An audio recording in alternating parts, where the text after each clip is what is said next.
بالله من الشيطان الرجيم.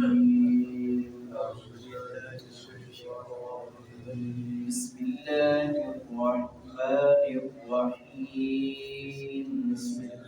الرحمن الرحيم. ألم يروا أنا جعلنا الليل ليسكنوا فيه والنهار مبصرا إن في ذلك لآيات لقوم يؤمنون.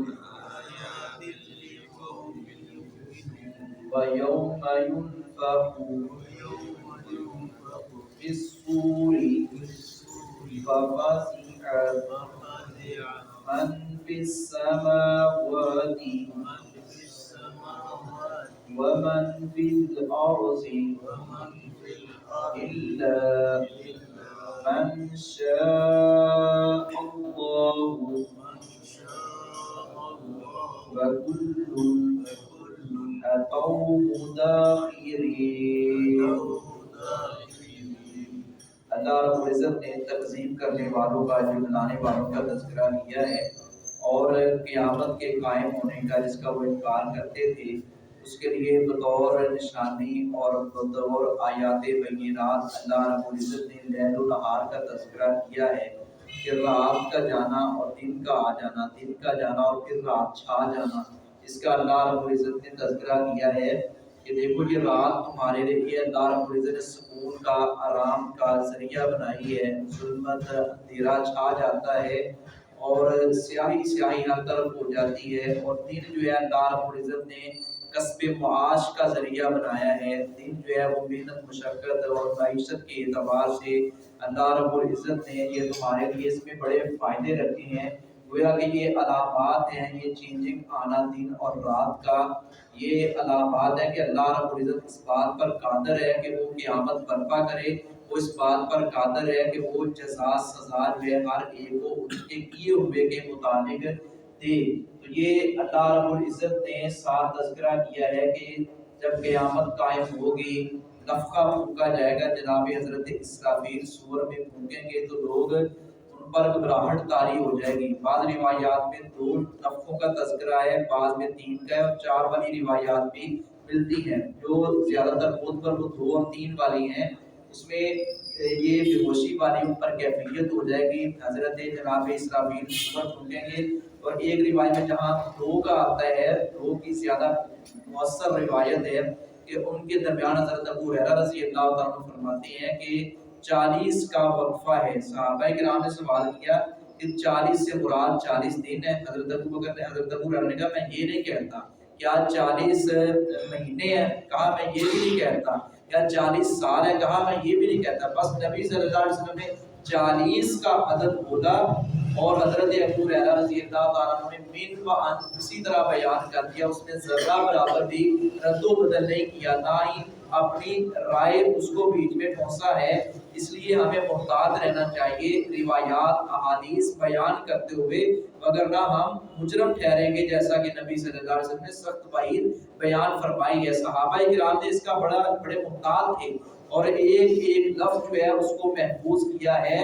اور اس کے مترادف بھی لفظ جو ہے وہ کوئی استعمال کرنے کی جسارت نہیں کی. اگر ایک آدھ جگہ ایسی کوئی مثال ملتی بھی ہے تو نبی صلی اللہ علیہ وسلم نے روکا تو صحابہ کرام نے کہا جی اللہ کے رسول آپ نے جو فرما دیا ٹھیک ہے، ہم سے خطا ہوئی ہے، ہم سے غلطی ہوئی ہے. تو یہ نفخوں کا تذکرہ اللہ رب العزت نے کیا ہے اور قیامت کی جزا سزا کا تذکرہ کیا ہے. علم یرو، کیا انہوں نے نہیں دیکھا، انا جعلنا کہ بے شک ہم نے بنایا اللیل رات کو، یسکنوا تاکہ وہ آرام کریں. رات کو ہم نے آرام اور سکون کا ذریعہ بنایا ہے کہ تھکے باندھے سارے دن کے کام کاج کے رات آرام کرو تازہ دم ہو کر. اور یہ رات ایک کیفیت ہے موت کی، جیسا کہ قرآن کریم کی ایک آیت میں یوں بھی ہے کہ اللہ رب العزت سب کی روحیں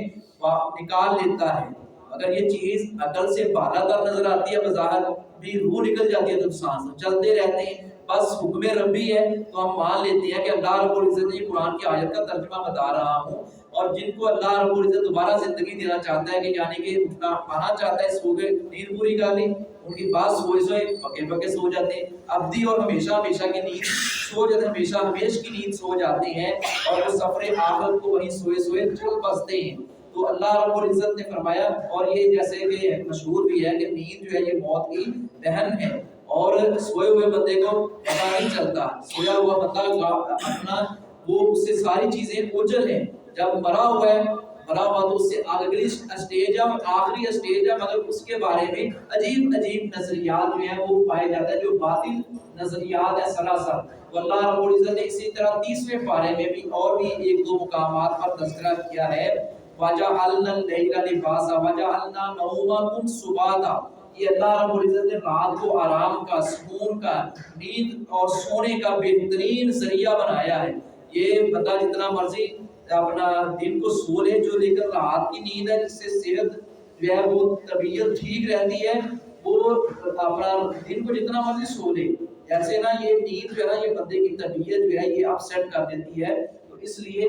ہمیں چاہیے کہ ہم رات جو ہے اس کو ضائع نہ کریں، 10-11 بجے سو جائیں زیادہ سے زیادہ، تاکہ ہم کرو تہجد نہیں تو کم از کم فجر کی نماز میں ہم تاخیر نہ کریں، با جماعت نماز ادا کریں۔ اور یہ ویسے بھی موسم سرما، اہل علم فقہاء نے روایات کو جمع کر کے یہ موسم سرما جو ہے یہ اہل ایمان کے لیے ویسے ہی نعمت ہے، یہ بھی ایک نیکیوں کا سیزن ہے کہ دن چھوٹے چھوٹے ہیں، بندہ نفلی روزے رکھ سکتا ہے، راتیں لمبی ہیں، بندہ سو لیا اور قیام بھی کر لیا، جیسا کہ اللہ کے رسول صلی اللہ علیہ وسلم کو فرما دیا آپ رات کو کچھ قیام بھی کیا کریں اور سو بھی لیا کریں۔ اسلام ہمیں پابند نہیں کرتا، اسلام نے ہمیں یہ رکھا ہی نہیں، مکلف ہی نہیں اس بنایا اس بات کا کہ 24 گھنٹے مسجد میں رہو، تو کماؤ بھی کھاؤ بھی، اس کے ساتھ ساتھ فرائض کم از کم فرائض میں ہمیں غفلت قطعا نہیں کرنی چاہیے۔ ہم اپنے گھروں کا نظام بہتر بنائیں، جب ہم خود بہتر ہوں گے تو ہم کسی کو کہنے والے ہوں گے، جب باپ خود بہتر نہیں ہوگا، ماں جو ہے اس کی اپنی تربیت ہونے والی ہے، بچوں کو وہ 1000 دفعہ کہیں کہ آپ نماز پڑھیں، قطعا نماز پڑھنے کے لیے تیار نہیں ہوں گے، لیسکن تاکہ وہ رات میں آرام کرے بھی اس میں والنہار، اور دن کو بنایا مبصرا، دکھلانے والا، روشن، یعنی کہ تم اس میں کسب معاش وغیرہ اپنے معاملات کر سکتے ہیں، اتنا بلا شبہ فی ذالک، اس میں لآیات، البتہ نشانیاں ہیں، لقوم یؤمنون، ان لوگوں کے لیے جو ایمان لاتے ہیں، جن کے اندر کوئی تڑپ موجود ہے، کوئی جستجو موجود ہے۔ اللہ رب العزت نے ان کے لیے یہ نشانیاں نہیں کہ ان سے سبق حاصل کرو، آخرت کی تیاری کرو، ویوم، اور جس دن ينفخ پھونکا جائے گا فی الصور، صور میں، ففزع، تو گھبرا جائے گا، من جو کوئی فی السماوات آسمانوں میں، ومن فی الارض، اور جو کوئی زمین میں ہے، جو زمین میں ہے یا کوئی آسمان میں ہے، جناب حضرت اسرافیل پھونکیں گے وہ گھبرا جائے گا، تو یہ ایک بے ہوشی کی کیفیت طاری ہو جائے گی، اور جس میں 3 نفخوں کا ذکر ہے، اس میں یہ ہے کہ اس کے بعد جب پھونکیں گے یہ بے ہوشی کی کیفیت ہوگی، اس کے بعد مر جائے گا بندہ، پھر دوبارہ یہ تیسرے نفخے سے اٹھائے گا، اور